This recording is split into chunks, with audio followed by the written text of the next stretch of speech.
It's 4 o'clock on October 21st, 2025, and we're scheduled for the Water and Light Commission meeting. I will call this meeting to order.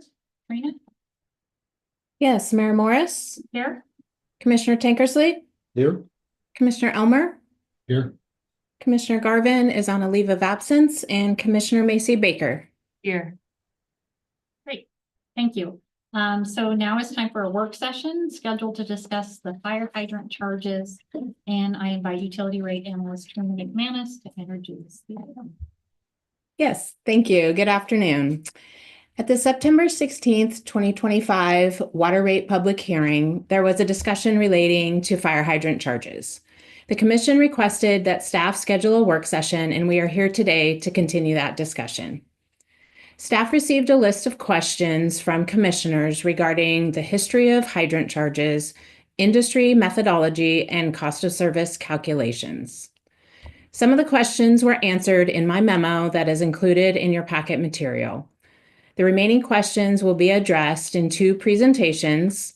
We will first hear from E&O Director James Burke, who will talk about MW&L's hydrant system, historical maintenance costs, and what some other local utilities and districts are doing relating to hydrant charges. Following James's presentation, we will have Jillian Jerzyk of Utility Financial Solutions, our rate consultant, on Zoom. Jillian will give a brief overview of the cost of service methodology and rate calculations for hydrants. Mark Beauchamp, who is the president of UFS, will also be joining us shortly if there are any questions of him. Before I turn it over to James, just want to ask the commission if there's any questions on the information that I provided in the memo. Not at this time, and I think they'll probably come with the rest. Sure. Okay. All right. So I'll go ahead and turn it over to James to give his presentation. How are we doing? James.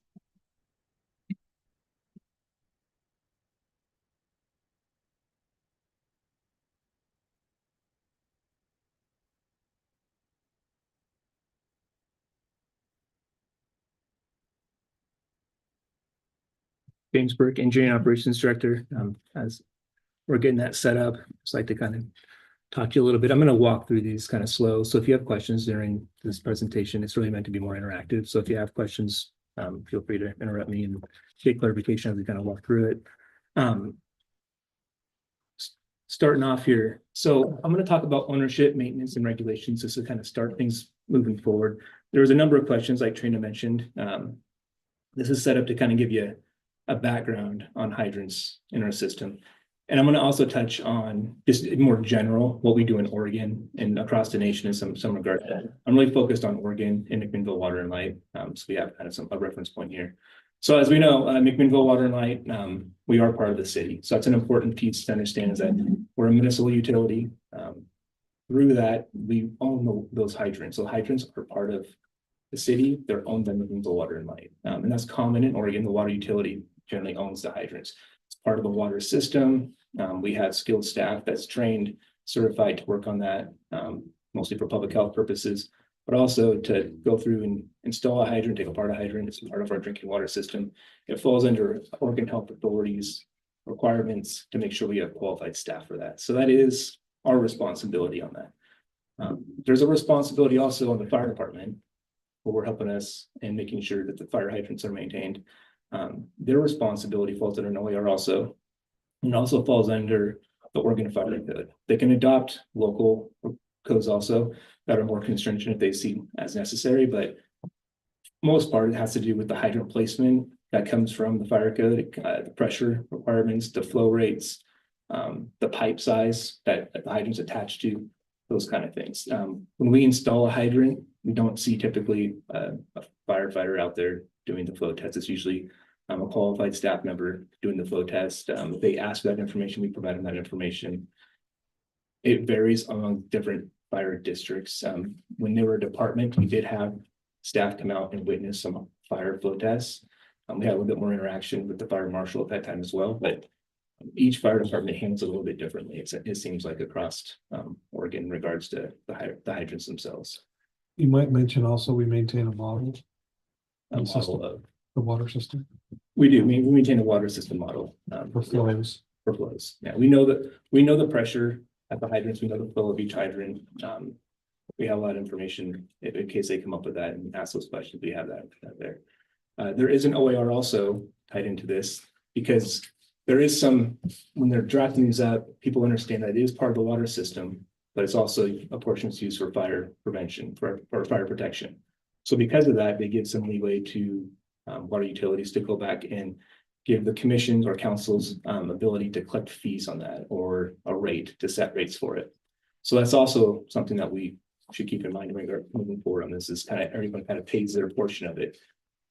We have multiple uses on hydrants out there. It was mentioned by Fire Chief Reed that there's construction meters out there. It's true, they pay for it. We have contractors hook up to our fire hydrants and they use that for water. There's a rate for that. The rate payers pay a large portion of it also. That's common in Oregon and here as well.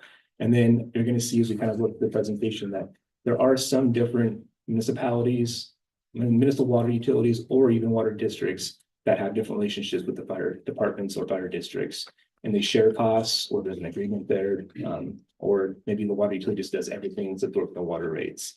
And that's what we're going to talk about at the very end, what others are doing. I might just add that, so James is talking about OARs. That's OAR stands for Oregon Administrative Rule. And so administrative rules are adopted by state agencies through rulemaking processes. You see there's up there, it says on the second or the third bullet point down, it says 225.020. That's actually should be ORS. That's a revised statute. That's actually a legislative, that's a law. And you see the city charter was adopted by the voters of the citizens of McMinnville. So that's a charter adopted by the city. So there's really three up there on this screen. You're seeing kind of three realms of law up there. There's legislation passed by the legislature. That's 225.020. There's the city charter that's adopted under provisions of the Oregon Constitution by the citizens of McMinnville. And then there is the administrative rules in their chapters and divisions, and they're adopted by state agencies. So that's kind of just the hierarchy of things. Any questions on that? Okay. As we go through, like I said, ask questions if something pops up. I'm just trying to give you guys a good framework to make the decision here and kind of see how it works. Our utilities. So for hydrants, so these are some quick facts that you may know or may have heard about. So we have 1,153 hydrants within our system. That's at the time we got this PowerPoint slide. It's probably a little bit more now. We have the hydrant itself on the right there. You can see the fire hydrant. The barrels, that red piece, the external piece, that has a life expectancy between 80 and 100 years. It really depends on how long or how well you maintain it. The internal piece of it, the internal components, they last between 50 and 60 years. It's not uncommon for us to go out and see that the internals have failed, and that's just to replace the entire hydrant. It's just out of convenience to make that happen. Developers have installed in the last 3 years 72 hydrants. That's developer driven. And then staff has replaced 7 damaged hydrants in the last 3 years. What's not captured in here is what we've done on the capital side. So we also do capital projects. I didn't go through and pull those out. It's a small number, but we do install hydrants on capital projects. So if we're putting a water main out there, we're going to upsize, or not upsize, but upgrade the hydrant if it needs to be upgraded in that regards. I have a question, James, because you said it's probably more than that. How long ago was this slide made then? It's a couple. I mean, it was made like 2 weeks ago. But 2 weeks ago. It's not years. Yeah, I'm saying, like, if you go and ask maybe our finance department, they might give you 75, or or we may have had a damaged one overnight. But these numbers are pretty accurate. Okay, so gotcha. And you're probably talking the last couple of years we might have done on capital side, around 10 maybe. Okay.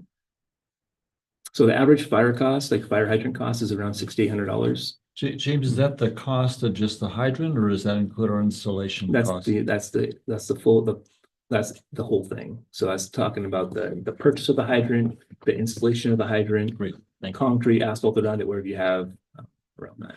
Thank And it varies. I mean, you can look at some estimates. They can go as high as 8,000 or 9,000 depending on where it's at. But on the average, that's what we're looking at. If we do a poll and internally on what it costs us, we're about there. The standard pressure for operating is between 20 PSI and 90 PSI. And then we have some maintenance tasks. So they don't require a ton of maintenance, but they do require maintenance. Operating the valve to make sure it operates smoothly. You have to lubricate the nut and the stem on it, which you can see on the internal piece there. Check for leaks, damage. You want to check the cap, gaskets, make sure the threads are nice and clean. Paint, make sure it's painted well, not chipped, not damaged, no corrosion. And then you want to make sure that the flows are proper there. And you can also kind of throw in your vegetation control around it, just out in an area where you got to do some trimming, sticker bushes and those kind of things. Any questions? All right, cruising through more. All right, fire maintenance costs. So what we did is we went through, I don't have an ability to get a direct cost for each hydrant. We don't track it to that finite number. But what I do have is maintenance, valving, and flushing totals. I put on them from 2015 to 2025. And you can see how it kind of varies over the years. And I'll talk a little bit about that. That's a question. Is this based on a calendar year or what kind of year? It's based on a calendar year. So January through September, it was 11? Okay. Yeah, January is through December. But I mean, the 11,000 is 2020. So is that from January through September on the last one here? Oh, yeah, right. Sorry, that's today. Yeah, right. So through the end of last month. Right. Okay. And that's why, I mean, we do a lot of our maintenance in the winter time also, so that one will go up quite a bit as of the year. Sorry. Okay. No worries. And James, does this Sorry. include replacement? It doesn't include the capital cost. So if it's a Does not capital include- project, that's not included. Okay, If it has to do, and it doesn't include the damage to a hydrant, but it includes like a rebuild. We went out there and rebuilt the hydrant. If we had to paint the hydrant. okay. Thank you. So you see the numbers vary quite a bit, the ones that are up in bold on there. Back in 2016, that's one of the higher numbers. That is the highest number. We did, that's when we last painted all the hydrants in McMinnville. So that was one of the big pushes on that one. Most recently, you see a little asterisks up there on 22, 23, 24, and 25. We've switched over to ERTs. So during that process, we haven't done as much hydrant maintenance. In regards to that, we've been really focused on meter replacements. And that's been our big push. Just now recently, we got staff trained in the front office to help us out with the meter replacement so we can focus on hydrants, and that took a while. So, but that's what we're looking at in regards to that cost. But it does vary. Why is most of the maintenance in the winter? That's our downtime. We're not doing construction. You might see us out flushing in the summer. Also, a lot of utilities flush in the summer. We're a pretty small crew. So we like to get our construction done in the summer. And if we can flush in the winter, we can. We have high water volumes also in the summer. So, but in the winter, we get some stagnant water. So one of the purposes of the hydrants that benefit us as a water utility is in some areas, we can use the hydrant to flush out stagnant water or water with low chlorine residuals. Okay. So we have a pretty, we might vary between 3 million gallons a day to like 11 million gallons a day. Other utilities, like if you talk to 12 Valley Water, they're a little different. They flush a lot because their water isn't, they have a lot more organics in their water. So they're doing a lot more flushing. You'll see them out during the summer months and the winter months. They will pull through its flushes. Yeah, they can be around there. And real quickly, we don't include the cost of the water that we use to flush it in this. Okay, thank you.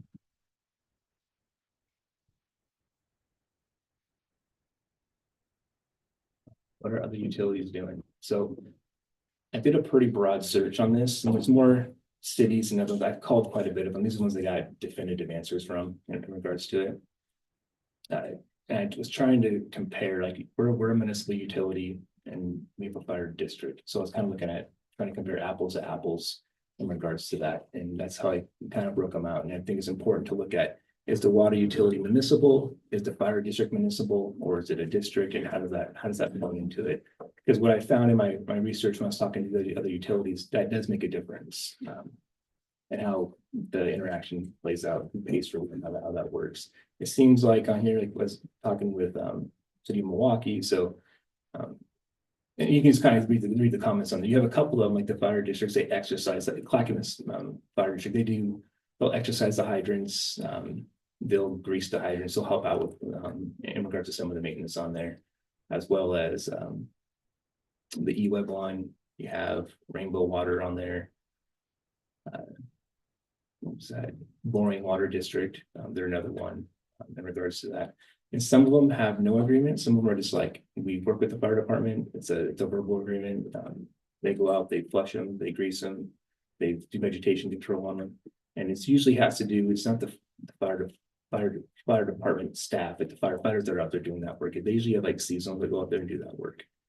If they chose to do that work. So otherwise, you'll see on there where it says funded through rates, that means the water utility is taking on that full burden. Though the cost of maintaining the hydrants is absorbed within the ratepayer piece. Which the majority is currently here. It is, I mean, here you have where a majority is absorbed here. On that percentage wise, I mean, dollar wise, that we talk about when we from like a budget standpoint, when we talk about the amount of money that we'd be charging the fire district, that's like that's a full FTE for us. That's a big amount to us in regards to like staffing levels. Understanding that we run pretty lean on staff, so that's a big hit from us. For 12th and Valley Water, their programs are much more extensive. So when you want to compare like a 12th and Valley Water to McMinnville Water and Lake, it's not a fair comparison in regards to like the programs. They have a full group that does the valvings. They have a lot more, their programs are a lot more definitive. They have certain staff is designated to those programs. For our staff, we have 5 water utility workers and they do everything: construction, maintenance, valving, flushing. That all falls within those 5 staff there. For example, 12th and Valley Water, their average cost for maintenance on hydrants, $105 a year. Ours on an average, based on what we have up there for maintenance, is around $50-$60 a year. So that's a pretty big difference in regards to what we're doing on hydrants there. They have a little over 3,000. You look at me question, but what's the squinty eye I'm saying? understanding what the difference is between the $50 number and the $105 number. Staff, That they have staff dedicated doing that. they're putting a lot more effort into the hydrants over there. Because they have the staff to do that. So we talk about flushing, valving, all that ties into a hydrant's life expectancy. So our goal is to touch a hydrant every 2 years. That's our goal. The water utilities I talked to, the majority of them have that same goal. The reality is most of them aren't doing that. We're touching them every 5 years. So to Walton Valley, probably touching them every 2 years. Or more, who knows? I didn't ask him that question, but I'm assuming with that level of cost, and they're putting in $400,000 a year just on operations costs on the hydrants. And I'm sure, I guess 12 Valley has a lot more hydrants than we have. They do. They have a little over 3,000 hydrants. Yeah. Their water service area is different also. So taking in consideration the type of water you're receiving. So to Walton Valley, they're serving like a more of a unincorporated area. They're also serving a number of cities. They're taking water from Portland and other cities also. So the water quality is different that they're receiving. And they're distributing in regards to that. So it does have a lot more organics in it, and that why the maintenance cost is up probably a bit more also because they're doing a lot more flushing and maintenance on that level. For us, our water quality is very good. We don't have the high turbidity, we don't have those issues. So we don't flush. A reason we're flushing is because our usage drops so low, our chlorine residual drops low also. So we have to keep a certain chlorine residual up. So we're flushing on certain lines. We're not touching every hydrant out there. It's just certain hydrants we've identified that need to be flushed because they're maybe on a dead end or something like that. So we haven't been flushing them every 2 years. We've not. So like how many are we doing per year Well, I think it varies each year. this last year? Just Brian, do you have a ballpark on that one? What was the question? How many hydrants are we flushing each year? how many have we done this year? Approximately. Probably 100 to 150. Usually we hit, there's 10 spots in the town that we can try to hit. And West. Thank you. Sorry, Lisa. Oh, I just had a question because I know TVFNR covers, a bunch of different municipalities and different water setups. What do they do with Newburgh, What is, who did, the fire district? TVFNR, because they I'm cover. not sure what they would cover. I do know, like, you're talking like, I reached Clackamas, I did talk with Clackamas Fire District, they're large, and these are big fire districts. Yeah. Same with 12th and Valley Water, or 12th and Valley, Fire District, and their water districts are maybe not Clackamas, but over in Polk is a large water utility. But they also cover smaller They cover- ones, like they do. Newburgh, yeah. They do, Yeah. so, yeah, they provide. They Newburgh- provide Newburgh has- service. They provide, the fire district provides service, you're talking about, Correct, right? yeah. It's not talking about Yeah, water. yeah, I know, but Yeah, I don't- I'm, but I I'm don't- trying, I'm I'm not- trying to get more comparisons. Okay. Because I'm pretty sure TVFNR, there's no, like, they don't do any maintenance. or So they do do- no maintenance, the fire Right. district. Yeah, does and they no don't get maintenance. charged for. They don't get charged, so, for yeah, so, like, any of the districts or. They don't, or so- cities they cover. right, but Yeah. my point being is to Yeah. compare 12th and Valley Water or 12th and Valley Fire Correct. to ours is, that's really not a good comparison, in my opinion, in Yeah, regards to but that. in terms of a district to a city, there's some additional comparisons There that is. maybe Canby's a better. Or- I think Newburgh, the city of Newburgh used to pay. Yeah, I believe for their hydrant maintenance. Yeah, because they also manage water, right? Yeah, so I can tell you Yeah. Beaverton, they pay for their hydrant maintenance, like Oswego, they pay for their hydrant maintenance, Forest Grove, they're paying for their hydrant maintenance. A lot of water utilities, rather than just not work with the fire department on it and just do it themselves. Yeah. That's kind of what I got from a lot of the operations staff on there is, they'd rather just do it internally. Also, when you have municipal to municipal, that's a little bit different because they're one, like they're still under the Right. same umbrella, so. Yeah. Right. When that district breaks off as a water district or a fire district, that changes things a bit in the relationship. So Yeah. that's when you start seeing the charges come through and it's a little bit different in regards to that. Well, and that was an example, Newburgh used to be city fire, and then that flipped, and so I think. That's why it might be just a nice comparison, but. Sure. yeah. In regards to some of the other ones on there, I mean. You can kind of see just the relationship on there, that the water utilities have with the districts I've talked to some of the directors or superintendents out there. And a lot of them have pretty good working relationships with the fire districts in regards to like them going out and inspecting them and just. Coming back and giving them feedback, because they don't want to exchange money or they value the hydrant, so. They know fire departments understand the hydrants are critical infrastructure, they want to use the hydrants in most cases. So they want to make sure they know where they're at, they're functional, and that's one of those, they'll tell you if it's been damaged or if the threads are. Have some issues with it, or if it's not flowing properly, if it's leaking, those things come up, so there are some relationships out there. So if the fire district took on something like that, would that be quite a decrease to the expense of water and light if that was one component? I'm just trying to. Well, someone has to do, Outside the yeah, box. someone has to do the work, so. Yeah.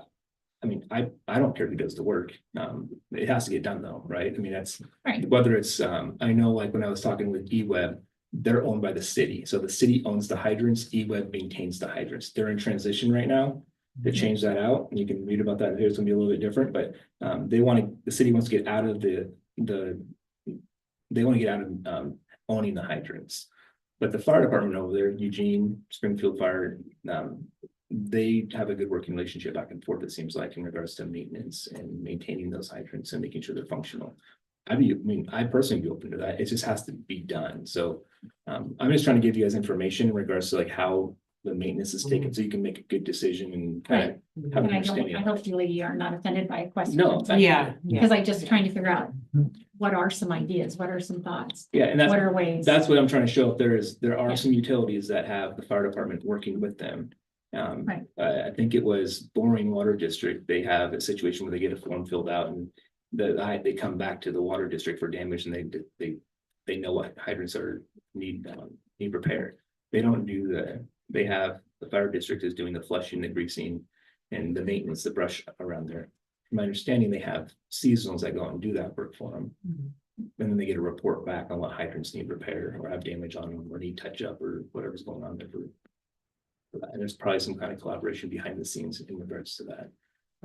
Bottom line is there's a cost to it, right? So it's like, how do you break out that cost and how do we want to handle that situation, I guess, but from a water standpoint, us absorbing that cost is a challenge as well, because we've become dependent upon that cost because we use that money to fund our staffing and our programs and so forth on there. So Right, so how, if it could be broken up, how do you? how could it be broken up? Right. If that is an option? There are agreements out there we could look at to do that.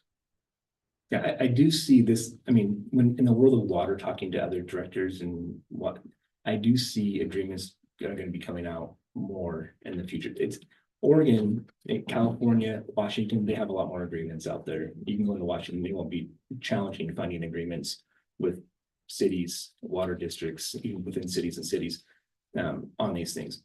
In Oregon, it's just more challenging. I mean, we talk about Canby, for example, they don't have any agreements. They maintain their entire water system in the hydrants with Canby utility. So that's how that works there. Which there are a fair amount that do that. Yeah, this is a very good representation of what I found out there. I mean, I've thrown on, I mentioned a couple others, like I mentioned Forest Grove, Beaverton, Lake Oswego. There's probably a couple others out there that are cities also that aren't. They're just they have no agreements and they're absorbing those costs. Their ratepayers are. But when we talk about the finances of it, I mean, we come in and we say, our fire protection system is upsized for fire protection. It's $700,000. We're not charging the $700,000, and I don't see that out there by the utilities. They're asking for assistance on the maintenance of the hydrants. The ones that use the hydrants, that's what they're asking for. The water utilities are asking for. And I think that's also kind of a point is the fire district is kind of the vessel for using them, but who's really the beneficiary of the water, the hydrant? Is whoever's house is on fire. Sure. Too.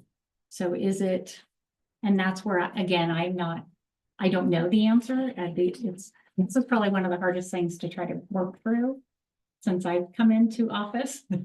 Is to try to figure out the whole plan and make it fair and look at the big picture. And it's like, who is the beneficiary of having a hydrant? The city's required to have them. We already looked at those codes. The fire district uses them, but how many, I think a lot of their calls aren't necessarily water related, but they have to be there. They need to have them or they're going to draft. Yeah. Well, I tell you, But who's actually getting the benefit of the water is whoever's place is on fire. So. Yeah, Go ahead. I hear what you're saying. Yeah. Don't we all pay to have that water available by supporting the fire district? When I voted to have a separate fire district and tax myself, what is it now? The fire district charges $2. $2 a thousand. Isn't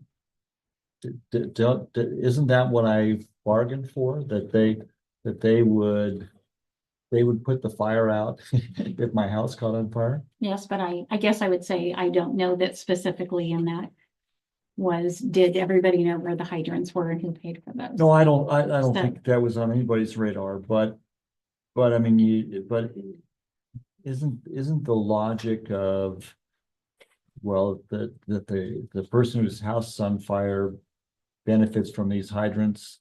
Doesn't that say that the same thing is true for the fire trucks and for everything else? I mean, if I don't know that is true, I mean, I understand what you're saying, but I can't say I 100% agree. okay. And that's what I'm trying to educate myself on. And I'm not saying that is how, I just think there's a whole lot here. No, and I Because I think the agreement, it's an old agreement that was billing the city of McMinnville, and so then when it changed, was that agreement to the city? What does the city have? Are they responsible for part of it? Or is the city as Water and Light under that whole umbrella part of it? The fire district, are they responsible for it? And how much are they responsible for? So it's just a lot to take in. Okay. And a lot to separate and to look at history. And I've been trying to go through and find actual history and more information and talk to districts So I mean, all of this is great. It just hasn't given me at this point a clear answer as to how I feel. Okay. And I know that we have a lot more to talk about. It's I just do wanna confusing. Make one point before, and then I just want to make sure we're all on the same page. That Yes, of all the districts I've talked to in cities, they aren't collecting the full cost Right. for that. So this is really focused around a specific dollar amount or activity that's being caught in those costs. So whether it's Forest Grove or, you know, but say Milwaukee. do you have the information of what they are collecting and how many hydrants? So we can use that as a comparison? I can get that information. I don't have it on, I mean, to get this far was fairly challenging because I'm you sure. don't get a lot of phone calls back and you don't get a lot of information. Twelfton Valley's been fantastic. They've done a great job. Boring, Rainbow. I got a couple others that were helpful. Eugene was great. They were giving me information. The other ones, a couple of them I had to really pull information out of and call back multiple times. To Gotcha. get Well, I information. appreciate you So, doing it. I do. And I think just because it's a tough topic to talk about It is. also. It's So, it's super tough. yeah. Well, I just For sure. trying to, I'm with him as coming into this, trying to, I mean, I see so many different sides and it is complex in the way it looks. Part of the way I think always goes back to like, how did we get here? And so if there was this transition from the city to the district, and I'm assuming there was a lot of legal discussions of obligations. Yeah, there was no discussion with us. Okay, so then, so the city negotiated on behalf of the city Mhm. and negotiated with the fire district. And I'm assuming attorneys worked out those details. And I would assume the district would have had to look at, this is the obligation that I'm taking on by forming my own district. And then I made my budget off of that. And that's where we get the tax that they're asking for. So where is it? It's like, well, did it not get transferred? Did the district not know about it? About that? I mean, I know we don't know, but in my mind, it's like, well, if the district was formed and they made their budget, we passed the tax to pay for this, it should have been, we're handing you this is what the obligations are. And then to get that, and then the next year be like, So well, we don't want to pay this now. Yeah. But So- if they didn't know about it, then I'd say there's more of a. Yeah, so we know that there was $1.50 out of the city's budget was going to the fire department supposedly. And then when they did the tax, they raised it to $2. So that's about as much as we know. After that, we don't know what was discussed between the fire district and the city. And So- how all those obligations were. Can the fire district tell us if they were, I think he said something, but I don't remember what it was. if, I mean, if We when met Reed was twice there. with them. We met the first time with Mhm, Adam Carden and then Chief Reed. right, And that was more of a meet and greet, but we also talked about. They mentioned the $78,000 right. charge on there. And I can't speak to what people actually know, but our rates are a matter of public record. Yeah, of We course. do Yeah. public yeah, rates. all of that, I know that, I think, not instantly, well, I don't see Mac Water and Light. I'm more interested in what did the So What did the fire know district at the time? I know and agree to and move forward with this budget for taxes we're paying, because it's got to be paid somewhere. I mean, whether it comes from there, from us, from the city, Yeah. obviously it's got to get paid. So there has to be an agreement between that was decided. If there is, that we haven't seen it. I mean, for me, before, Just see. I would say on behalf of That would be- McMinnville residents, if Yeah, I we're would saying be we're fine gonna with take this on, I would want to know, did they agree to that? And if they did, then maybe they lower their tax rate so they don't have to pay, like, if that money was supposed to be in that to pay for it. And if it wasn't, then obviously we got to figure out how fairly that gets taken care of. I'd need to go back and look at that letter from the fire district, but my understanding is that they came to Water and Light. Or you guys discussed it and then it wasn't worked out or whatever, and then like it was over a period of time, is that right? Lisa, I was here at the meeting when we did the rates last year. Okay, And the fire district representative came and said, you're looking at raising this, and we didn't know about it. And could you please not raise it this year? And so the commission said, okay, we won't raise it to give you a chance to talk to the get your city budget and get your dialed, because budget they were dialed. getting Yeah. familiar. I mean, how Yeah. many, what Yeah. are we into it? A And, year? and I Yeah. think, I was only one person on the commission then, but I think the commission looked at it this was something that we've been charging for quite a while.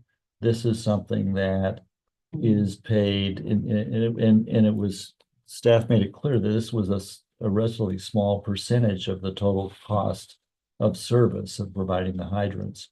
And so we said, well, we can hold off for a year on the raise and then, but that's quite different from saying the taxpayers used to pay for it and now they won't. Yeah. Well, my thing with all of this is all the people's money, Both Right. pots. right? So we're just figuring out like what's the right way to Which do part? it. Mhm. And that's what I think the discussion comes down to. And what what would putting this on the fire district, is it undue burden?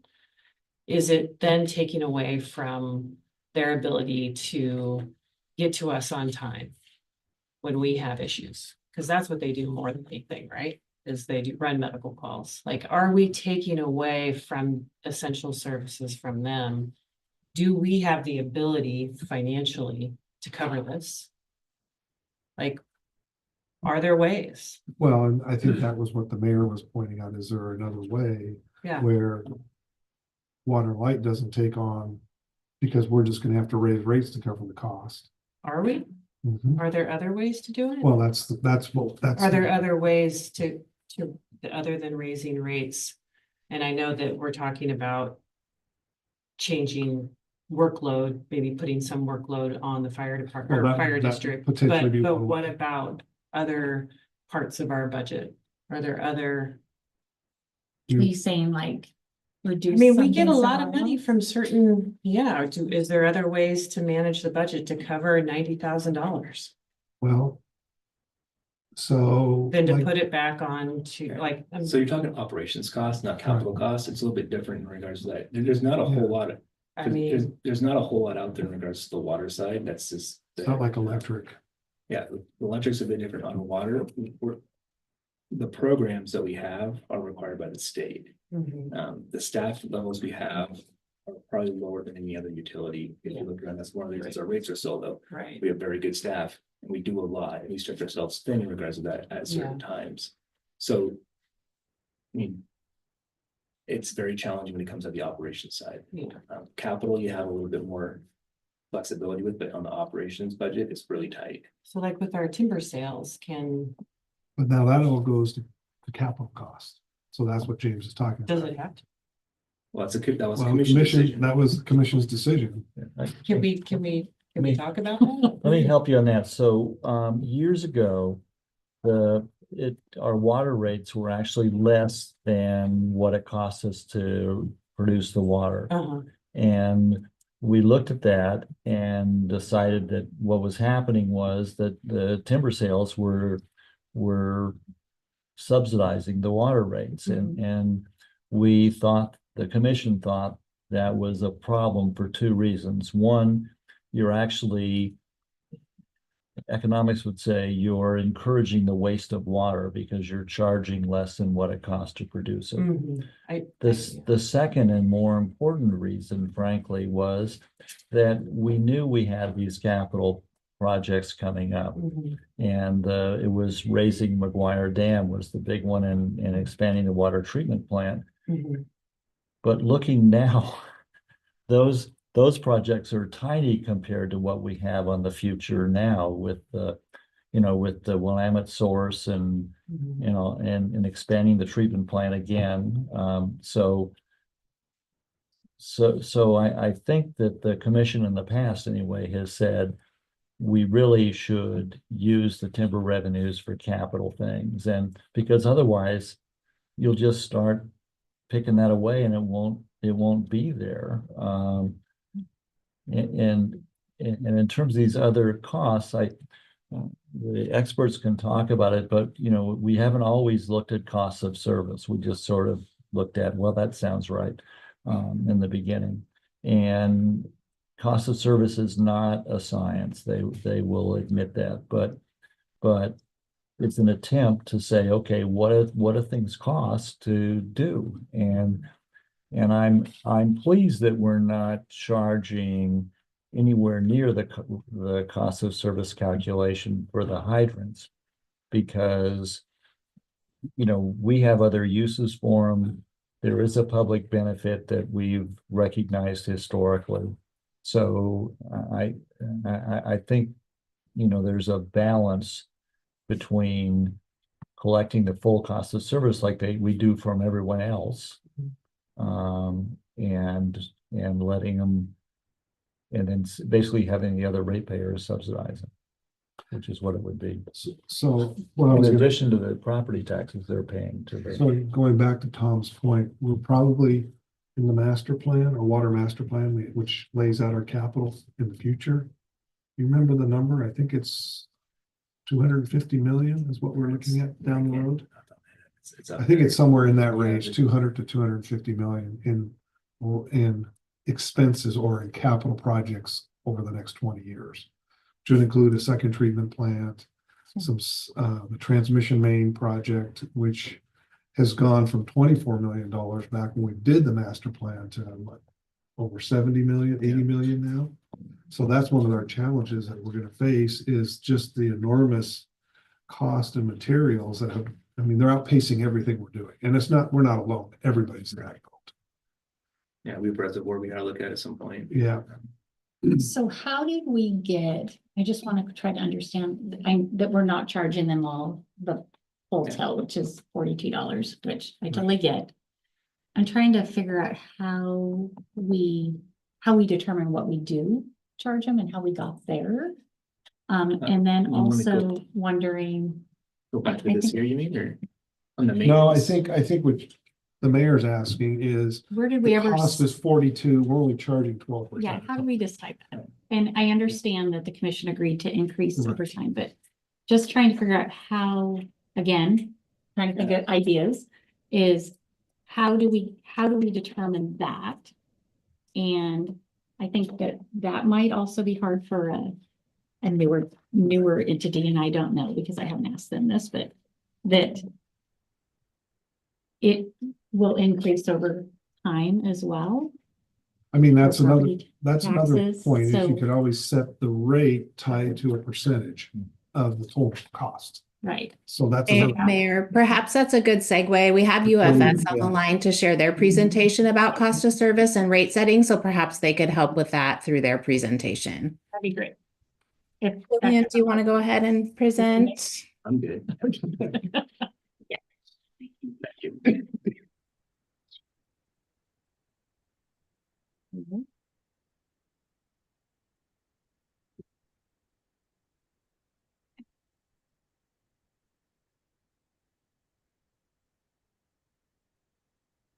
Okay, great. Are you seeing my screen? Yes. Mhm. Oh, perfect. Okay, hi. Nice to see you all again. My name is Jill Jerzyk, and Mark's on the line too. And thank you so much for inviting us to come and talk about cost of service. Just to talk to the mayor's question about the current rate. What we're going to start with talking about is kind of a higher level view of cost of service and how we came to that $42 from the cost of service value, and not as much about how that original rate was derived. But we'll also talk about the different ways that utilities will charge for fire protection. And I will say that what you're kind of grappling with right now is not unique to you. I think that this has been a question for water utilities since, you know, the American Water Works Association put together their first manual. You know, this has been something that has been thought about and handled in different ways. And so I think that digging into it and trying to understand it is really commendable of you all. So with that, Mark, as I go along, you're invited to jump in. And if you have questions, I'm not always very good about stopping and asking. So just yell at me if you have a question and want to stop. Okay. Okay. So as you know, with cost of service in total, when we're looking at the system, we're looking at all of the components that make up your revenue requirements. So what do you need in order to fully fund your system operations, your replacement costs, all of those things? How do we recover those costs from your various customer classes, and who's causing those costs to occur? Is it occurring because it's a monthly fixed type of cost? Is it related to water usage? You know, what element of our rate is the cost being incurred by, and how do we best and most fairly and equitably recover those costs? So that's kind of the cost of service goal when we're looking at a study. And then we have the rate design part, which is more of the art part, which you did a great job explaining that it's not an exact science. So we have to look at our rates and think about our customers and try to decide the best way to charge, keeping in mind that we do have this cost of service study to give us some guidance and direction as we go through and make those decisions. So fire protection becomes really interesting because it's not this one-to-one relationship between the utility and the customer that they're serving. Fire protection exists and is there for the benefit of everybody that is on the system and connected in case of a fire. Just like you mentioned at the very beginning, who benefits? Well, the person whose house is on fire.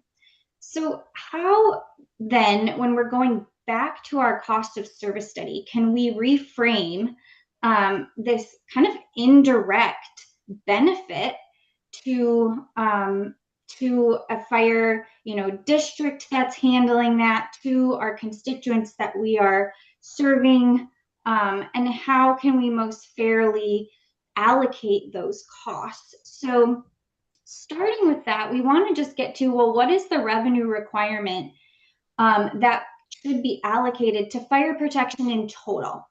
And we have two different types of fire protection that you're going to see. We have public fire protection, and sometimes we say hydrants and sometimes we say public. Those terms are synonymous, they mean the same thing. And then we have private fire protection, which are private fire lines that are installed for specific customers, industries, or private lines that is more of a direct allocation. So we're trying to line up these costs with the cost causation. And the type of costs that we look at for the cost of service and are part of that revenue requirement are capital costs. So the maintenance costs associated with hydrants, with the distribution mains, and we're going to talk quite a bit about the distribution mains. Storage and pumping are on our list, but we're for McMinnville, we don't actually include storage and pumping in the revenue requirement as it relates to fire protection, and I'll explain that as well. On the O&M side, we looked at those hydrant costs for maintenance and testing and flushing, and then there's an administrative component as well that should be allocated to fire protection. So these are the costs that we should be looking at And then we have to decide, well, how do we allocate them to the fire protection if we're just thinking about fire protection as a class in total? So hydrant costs are really easy. We allocate 100% of anything that's deemed hydrant costs. Hydrant maintenance is the easiest category to pull out because that we track in our trial balance under its own account. And that would go to our public fire protection. But then when we think about distribution mains, it's really interesting because if we were to build a system to just serve all of our customers and not worry about fire protection, we may be able to build out that system with 6-inch distribution mains. But because we do need to have capacity available in case of a fire, we actually have to oversize our distribution system to accommodate that. And again, that's for the betterment of everybody in the community, right? So we will instead install an 8-inch pipe or something larger so that in the case that we have a fire, we have the capacity available to be able to serve that load efficiently. But when it comes to storage and pumping, these are elements of the infrastructure that are further back in the system.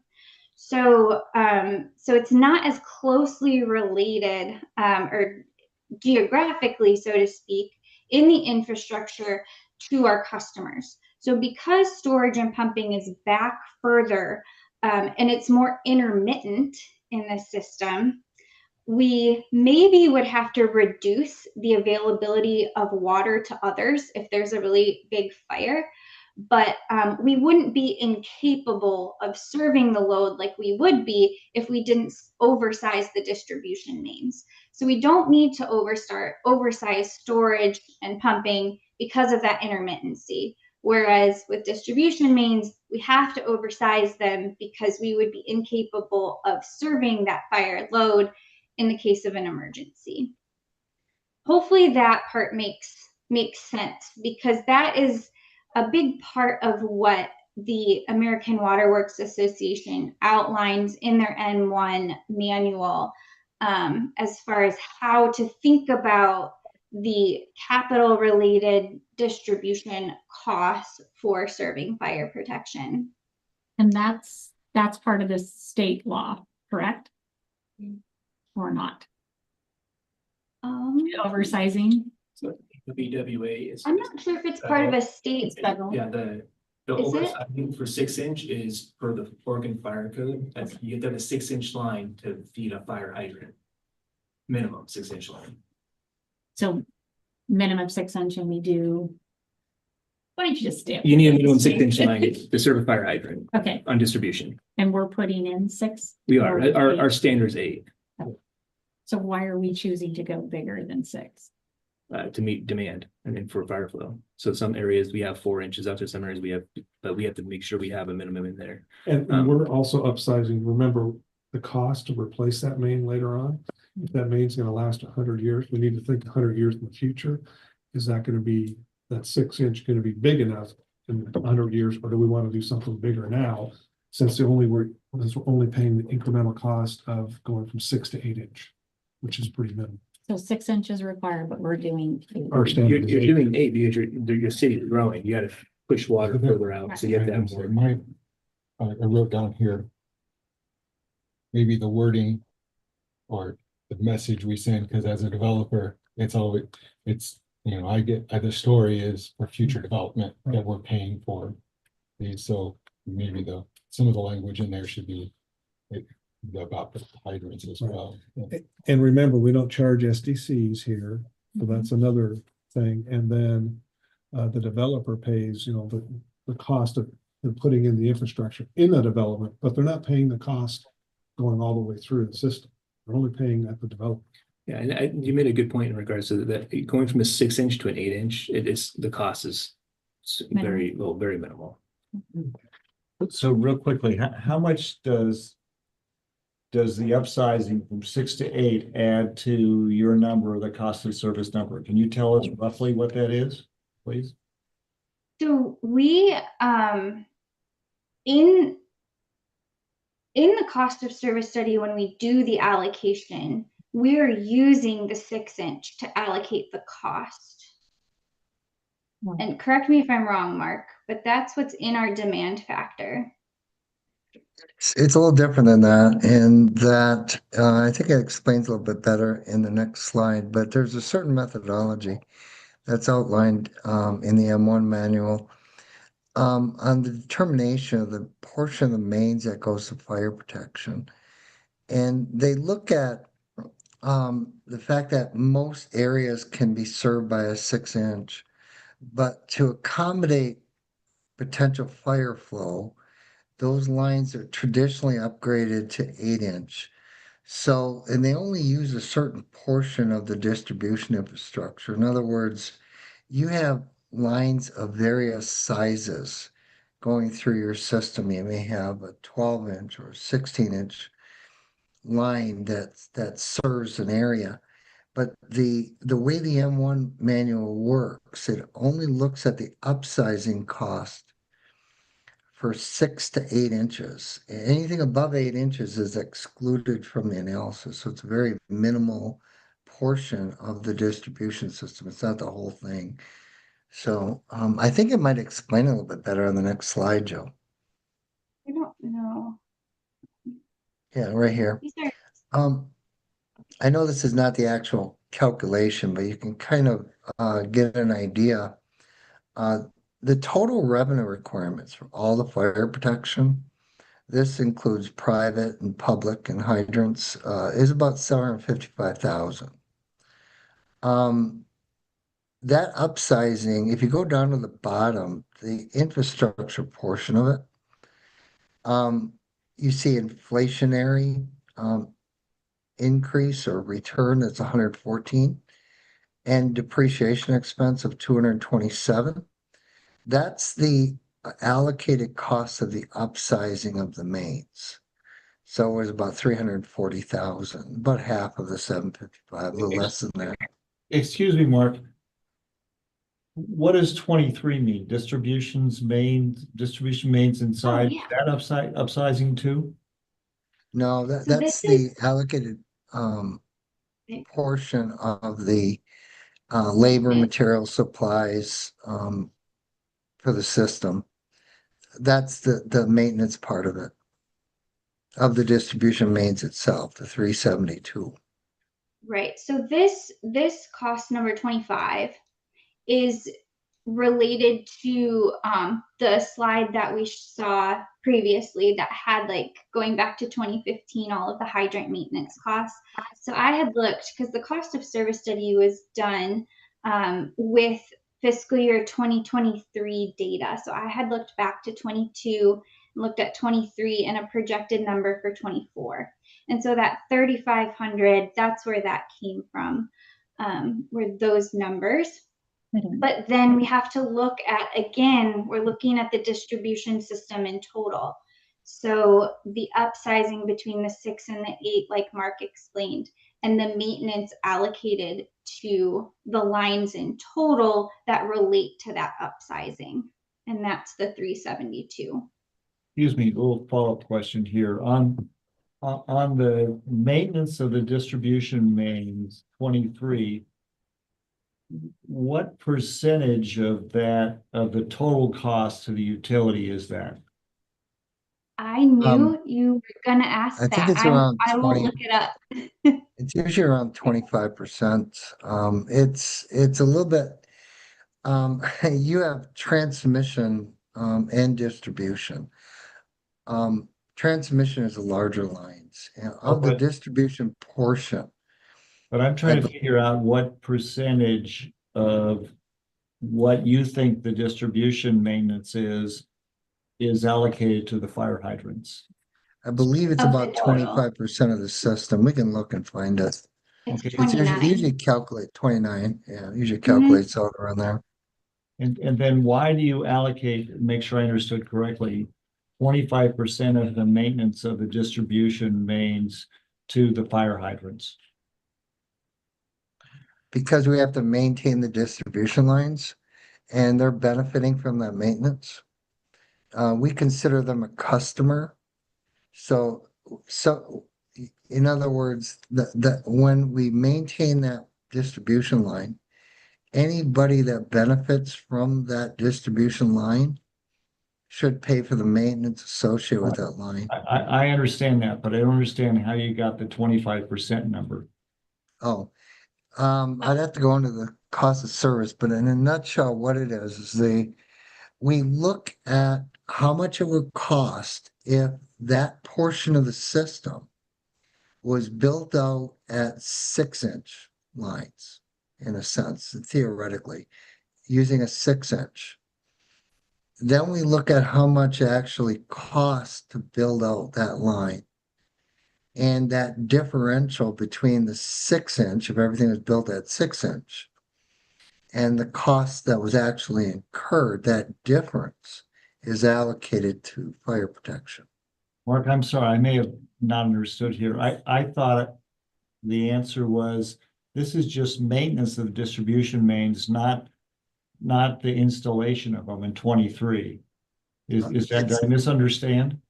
No, it's all related because the maintenance is allocated the same way as the capital infrastructure. Okay, but I just want to.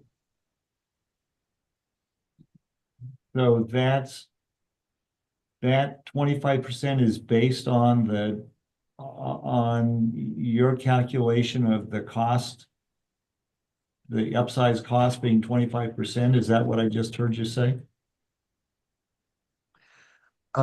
Yes, of the portion, I know how to explain this without getting too detailed, but let's say on the distribution system, you had $1 million of expenses. And a portion that's related to the transmission system, let's say 25% of that, or 250,000. Then you have 750,000 related to the distribution system. And then 29% of that goes to fire protection. And that's on the infrastructure cost as well as the maintenance of the lines themselves. And where does that 29% come from? We look at, in theory, how much it would cost to build a system out for any lines that's 8 inches or below, how much it would cost to build the entire system out at a 6-inch, all right? But then we look at how much it actually costs. And that differential is allocated to fire protection. Okay, but I'm you're oversimplifying it. you're capturing that difference, I think you said in 46 and then the depreciation, right? The actual capital cost is those two, right? Yes, that's allocated the same way. In No, other I words, understand. Okay, so that's the capital cost, but it, I mean, it can't cost 29% of the maintenance cost because it's a 6-inch pipe rather than an 8-inch pipe, can it? it's allocated based upon in other words, we have to maintain that line, whether it's a 6-inch or an 8-inch. You're right about that. But we're not looking at fire protection from an incremental or marginal cost standpoint. It's fully embedded or all-in cost. In other words, I think what you're saying is incrementally, it's not that much more, and that's totally correct. But when we do cost allocations, we don't look at it from an incremental standpoint. We look at it, in other words, it cost us $1 million to maintain the distribution lines. Who benefits from the distribution from those lines? And that's what's used to then allocate it. That seems like a high percentage. Yeah, but I think what they're asking is, how did you get the percentage? Because if there's $1 million, Mhm. we're saying that means 37% of it would be to fire protection. But a portion of that would then go to the private as well, because this is just all the Correct. cost. Mhm. Oh, I see. You want the next step on it. All right. Let me Jill, I think actually you have that in your slide deck. I do. If you go to the next one. I think it's the next one. Yeah, here it is. So if you go up on top, you see that 755,000. You see it broken down between fire protection and hydrants. And down below this, you see total public hydrants. There's about 1,120. And then down below that, you see public fire protection. All right. Now, once the number like the 698,000, for example, is determined, we then split it between the public hydrants and the private fire protection by a demand factor. And that's what you see next to it. So the demand factor for a 6-inch public hydrant is 68.91. And then you can see the demand factors for the different ones below that for private. And that's how that determines then the next step is we call to develop the allocator, we use what's called equivalent connections. So if you took the 1120 times the 68.91, that comes out to 77,000 units. Down below, if you did the same thing with public, that comes out to 25,709. So those costs are then split between public and private using 75% of it goes to public and 25% to fire protection. private So fire protection. I think, I think I'm getting it here. So you're saying that total units with the public hydrants and the private is 77,181. We'd have to add these two together. So I don't Yeah. So show it's the, 100, it's I don't have the 100,000. total stuff. 100,000, yeah. So it's 100,000, and then you're allocating those costs based on those equivalent units. So it looks like a 1-inch is your number one equivalent, right? Correct. One is Well, one. But I this is, thought for public mark, the demand factor, at least when I was reading AWWA, is the 5/8 inch. Man factor. That's for meter connections, but what this is, the Okay. demand factor is it's the inch, I'm trying to remember the formula, it's the inch It's to the the inch foot. inch foot, yeah, to the power of 2 is the demand factor that's associated with, or how it's calculated. It's the potential demand, it's the area of the line. And it's the square of that. And that's how you determine the demand factor. So make sure I understand, this is the allocation between the fire district and the people who have fire lines and their sprinkler systems, Correct. right? That's correct, yeah. This does not explain how you got the number that is the cost, right? The 20 is the where you got that number of $372,000, right? Yeah. That just, all that does is tells me that 75% of that number is what you allocated to the fire district, right? And you've, Yeah, how we got the number, the 3 most significant numbers is line 23, distribution mains inside. What we call the inflationary turn and the depreciation expense.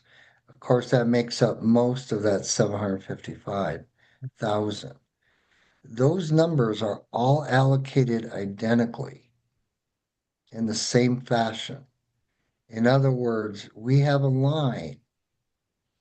We first determine how much it costs to upsize those lines because of the potential demand of fire protection. All right.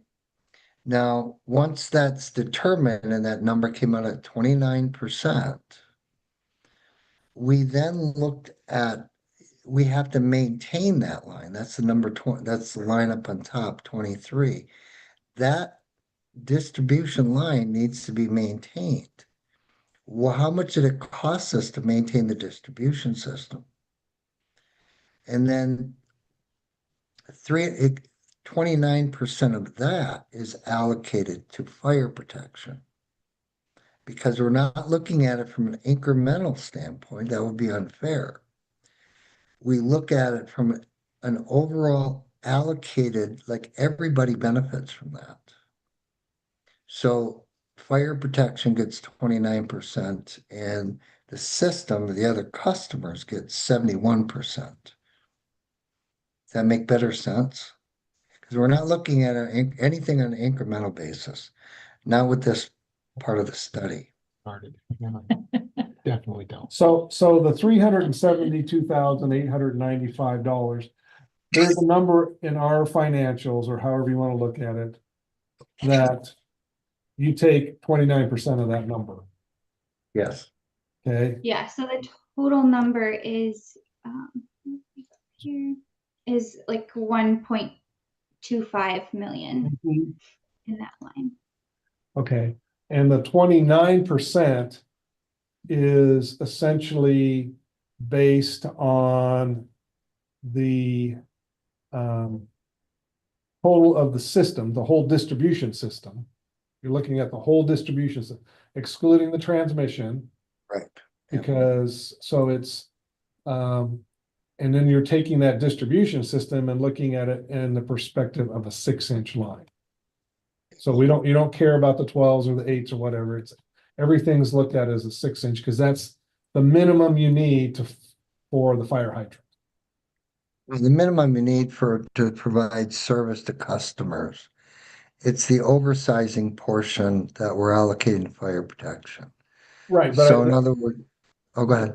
the delta, I mean, the fire hydrant needs a 6-inch minimum, but the distribution customer, excluding the fire department, does not need a 6-inch pipe. It could use something smaller. That is correct, but we're really just looking at the incremental difference on that piece of it. In other words, the cost difference on the upsizing. Even though I know that it's a 6-inch line going to a hydrant. But the way the M1 manual works, that 6-inch line goes to the customers. And the oversizing is for the fire protection. Now the hydrants, which is its own separate piece at 3,500, and there's also probably some of that depreciation is going to be a little bit of hydrants too. That is directly to hydrants also. Just the hydrants. So there's, hydrants and public fire protection. So I guess the question is you're using the AWWA manual to come up with that percentage. Correct. It's a industry standard that you're using. Correct. We do it in a less intrusive way. And the reason I say that is we feel that the distribution mains are the only thing that should be allocated to fire protection. And there's a lot of places or locations and other techniques that allocate portions of the transmission and the water treatment system plant, stating that, and reservoirs, and stating that needs to be oversized also. I use the portion or sense of the manual. I look at that more from the standpoint that if we had a major fire, then somebody may not be able to get water during that fire out, but we're going to put the fire out first. And there might be some people who can't get the pressure on their water system, but that's a temporary thing and very intermittent. May happen, periodically, but we don't feel that should be recognized. Otherwise, what would happen is 29% in a sense of the entire system would be allocated to fire protection, and that would be Much higher number. very onerous situation. but I've seen studies done in that way.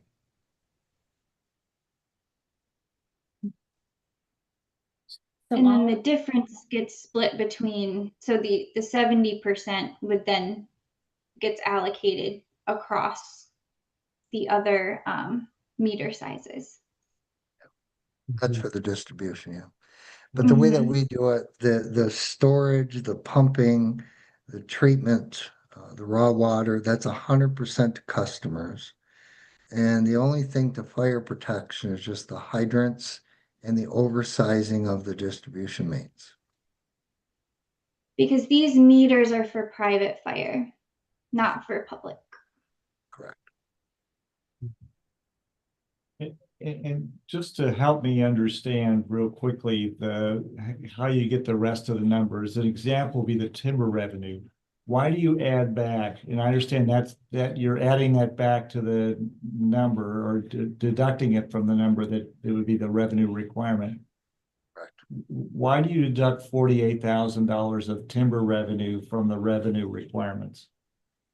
The reason is because just like where I said before that I'm treating fire protection as a customer, like I mentioned that with the distribution mains, we maintain the distribution mains, everybody benefits from it, shares in the cost of that.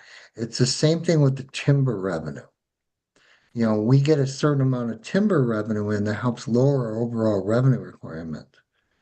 And so I'm allocating that and recognizing that fire protection should get a portion of that timber revenue also. But that's not 29% of the timber revenue. A little bit lower. No, but you got to remember the system has raw water, treatment, transmission, and distribution. The 29% is only on the distribution portion of it. So I guess my question on that would be, why are we allocating, if this is just the maintenance cost?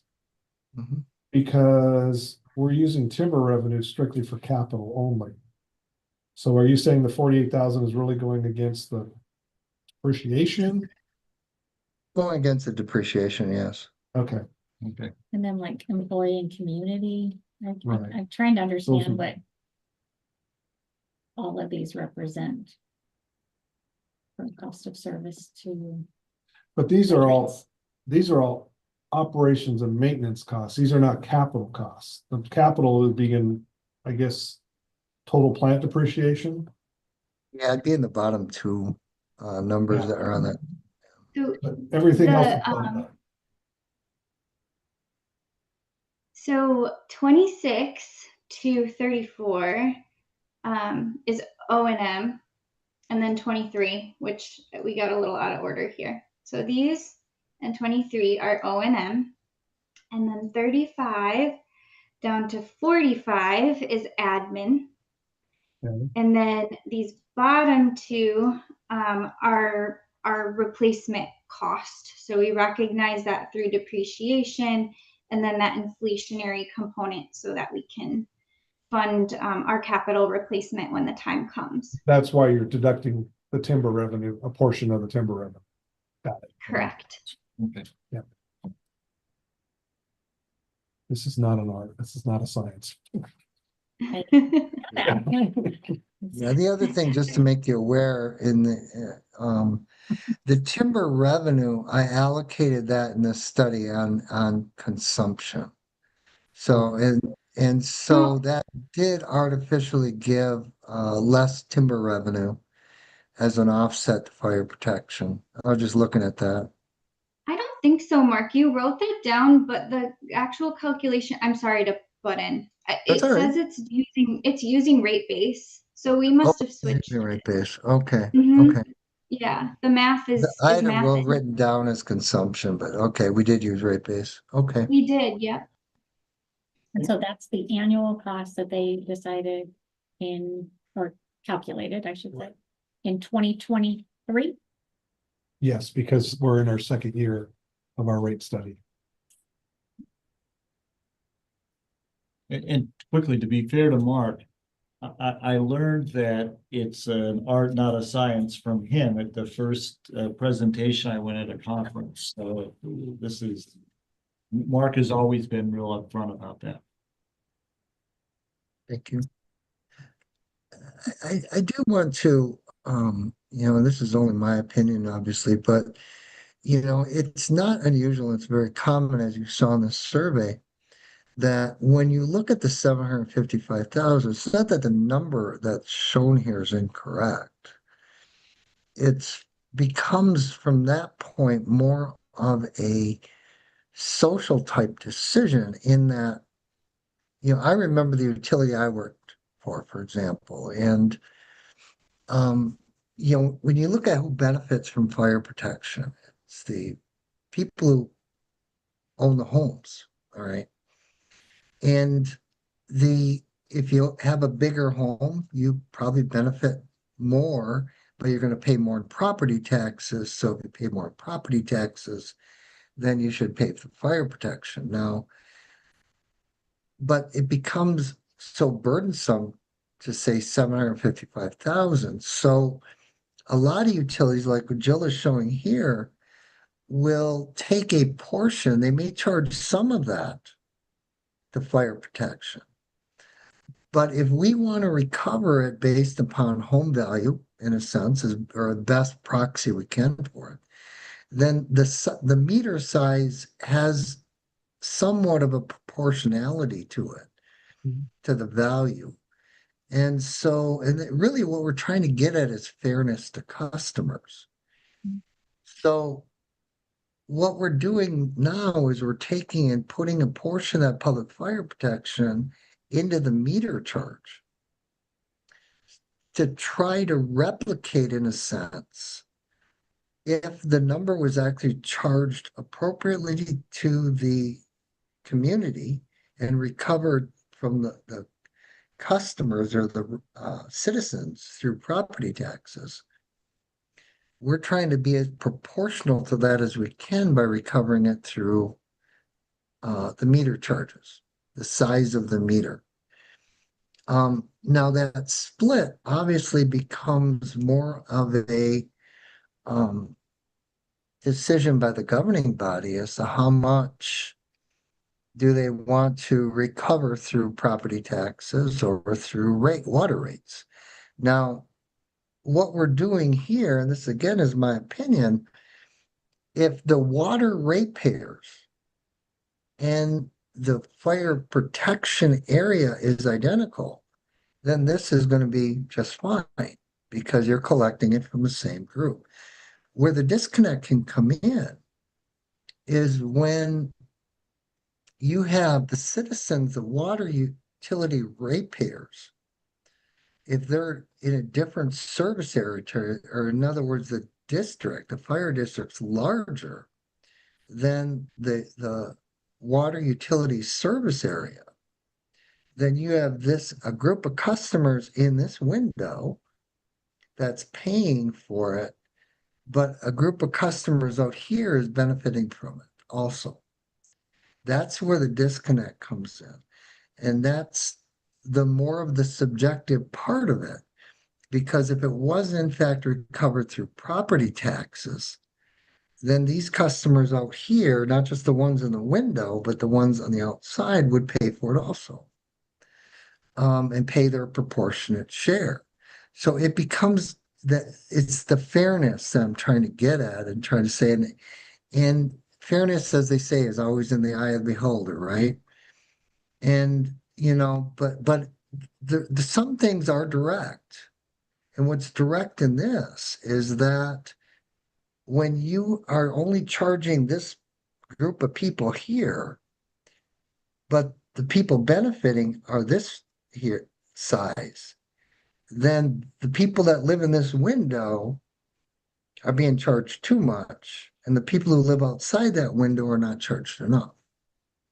Those are the things that you need to think about. All right. Does that make sense? Yeah, Yeah, we get it. yeah, real quickly to make sure I understand the tan color here.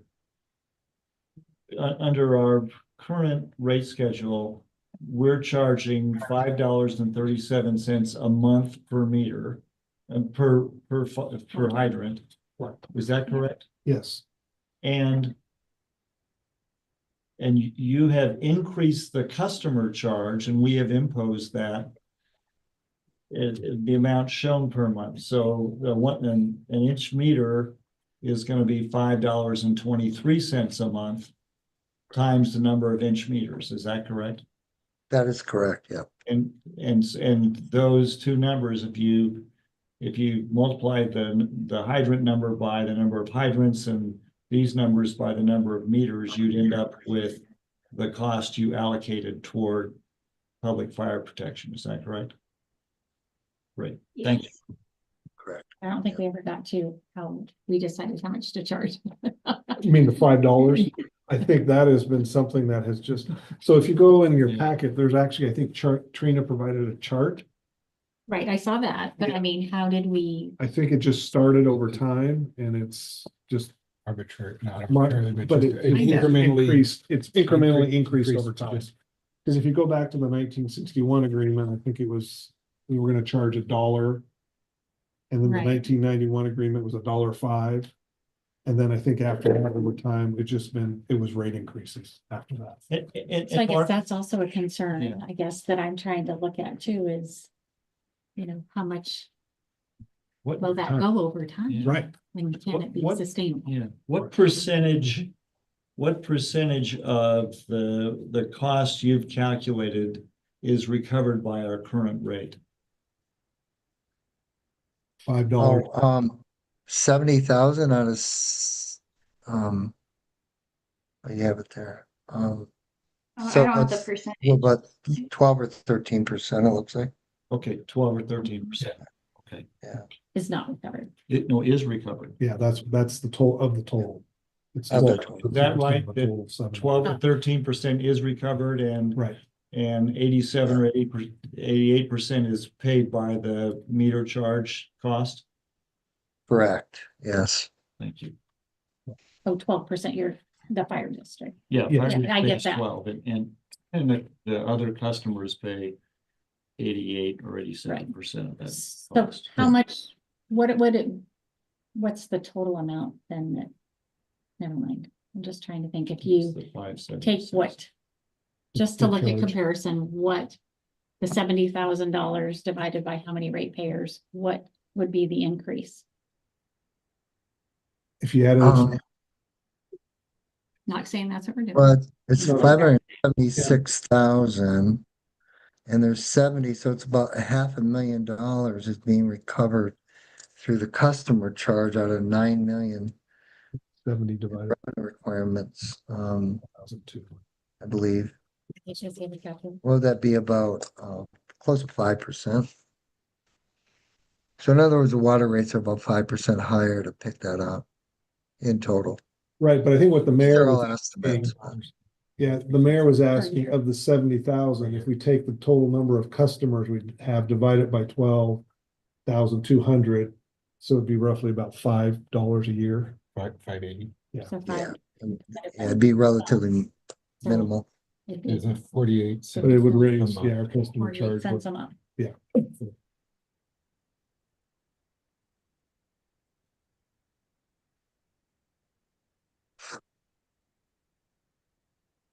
Okay. Okay. We are at 5:30. I guess we kind of need to determine how many more questions we want to ask before we move on. I'll be fine. Move on. Yeah, I'm sorry. I know that it's sometimes cost of service can be difficult. Parts of it are difficult to explain, and I probably didn't do a very good job today, and I apologize. That's okay. I think we'll move on to some other questions. Mayor, can I say one thing? real Yes, quick? you may. In regards, we talked about pipe sizes and so Yes. forth in there. I just want to make sure we're clear that there are pipe, to eliminate confusion. In our system, we do have pipe sizes out there that are smaller than 6 inches. Okay. Hydrants aren't attached to those, but in regards to that, we do have our standards 8, but in some areas like cul-de-sacs and so forth that are just feeding water to residents, we have 4-inch. 2 and 4 inch. 4-inch out there as well. Just in the future, if it comes up for Sure. clarification purposes, I just want to make sure that was. I appreciate that. I was on the distribution, so they're bigger, they're 8 inch. But would we have done that anyway? Water and Light have done that because of, does that have anything to do with servicing other communities? No, Would it at all? it's really more for our internal upside and internal growth than it is for other communities. Expanding communities? Expand within the city limits. Yes, Yes. like Southwest Area Yeah, Plan. exactly. That's, Landy. So the 6-inch line comes out of the AWWA for fire protection. Most a lot of utilities out, if you go out and look at their standard pipe sizes, it's gonna be 8, 12. There's a 10 out there also they can use, but they try to standardize the pipe sizes so you don't have a bunch of different size pipes in your system. Gotcha. So our standard out there for distribution is an 8 and a 12. Okay, We do have 10-inch out there, but we're trying to phase that out between 8 and 12. okay. Seems like I had another question. Is there also a, option to charge water usage versus hydrant?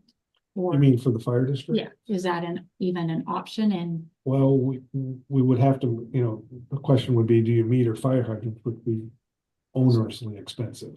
right, but it would be a thought. I mean, it would be on the fire district for a meter. Yeah. That would meet standards, but is that even a So process that I would haven't seen anything water? like that. You're talking about for fires and so Yeah, forth? for fire hydrants. So any water they got would be metered on their tankers, or use. Yeah, I don't know anyone doing that. I mean, not saying Okay. you can't do it. That's pretty cumbersome, I think, to get those numbers.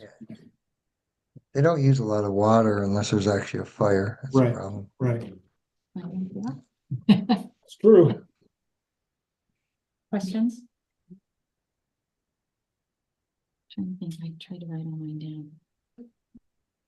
So did you, so in the packet, you had some questions that were all those answers worked? Let's go back. All of those questions. Are we hoping to come to? We can't come to any decisions in a work session, Okay. so no. Yeah, that's good. Right. Just gather it and then go back and, So the And thank- question I would have is, if you have more questions and you need more information, let us know. And then we'll get that, and then I guess next month we can schedule a discussion in the meeting, if that works for everybody. I mean, it seems there's so much, it's almost a philosophical question of,